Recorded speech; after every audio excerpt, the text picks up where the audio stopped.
Basta, Rubiline. Okay. Chinturales. Okay, kumusta? Kayong dalawa dyan, kumusta? Sana naman magiging kayo, mga diwin din lang kayo ba? Ganun lang. I hope. I hope na makakita kayo ng yung personal life ninyo. Sana nga matuloy-tuloy na hindi naman laging nag-chat tapos may manuloko sa iyo. I hope na hindi kayo niluloko sa isa pang lalaki. Kundi being positive. I hope And Susi, may masamang balita ako sa iyo. Pagbalik ko dyan, picture na lang tayo, okay? Ganon din si Rubiline. Ha? I hope Ruby at Susie, magkita tayo sa Davao Spark. Davao Spark ba yun? Hindi ko alam, basta teka lang. Si Juan pala.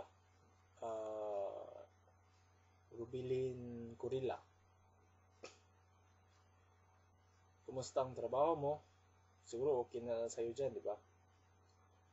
Kung sakali na may problema sa barkada natin, sabihin mo sa kanila, mag-chat ako dito, tsaka chat ako sa kanila kung ano man yung mabibigay nating information. Okay. And then, kung ano man yung something pero kung usapan natin sa trabaho dito sa Korea, maraming Pilipino na nanghihirap. Hindi ibig sabihin ng nagsuswerte sila dito. At saka nagtatalunan ng palitan ng dollar. Okay?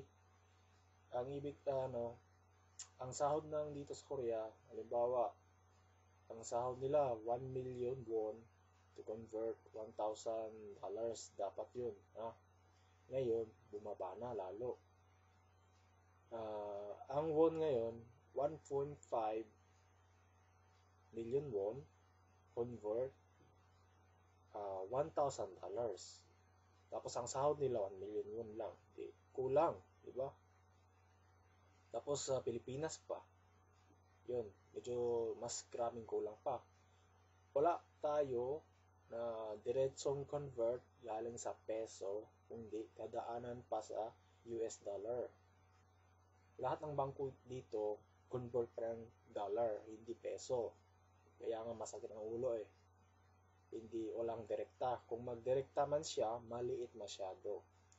Example, 1 million won convert to peso, 30,000 pesos. So, maliit na. Diba? Kung sa dollar yon, maging 48,000 siguro yon, diba?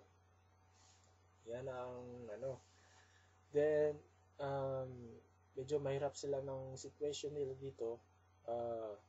Ang gumagastos sila ng pagkain nila, yun nga, kulang-kulang sila ngayon kasi tumataas na nagbago na lahat ng ekonomiya dito, naging crisis na. Hindi ko alam paano nangyari, biglang nagbago habang natrabaho ako. Walang syempre libreng pagkain namin doon, pero yun nga lang puro spicy. Lahat ng pagkain spicy nga kahit adobo pa, yun, puro pula lahat. Grabe. Minsan nga, siyempre masasawa din ako. Hindi naman lalagi na pagustuhan ko na lahat. Sasabog ng bibig ko, wala na. And by the way, teka, sino pa yung tuturo ko dyan? Yes, John Bernabe, Bosta Brad. Pasensya ka na, Brad. Medyo matagal ko uwi dyan. Basta ilang buwan lang, antay mo lang. Tsaka, sana bantay mo yung gamit namin may dalawang box Then, Jomer, right, kumusta? Balita ko, lakas na lakas yung business mo, yung internet cafe.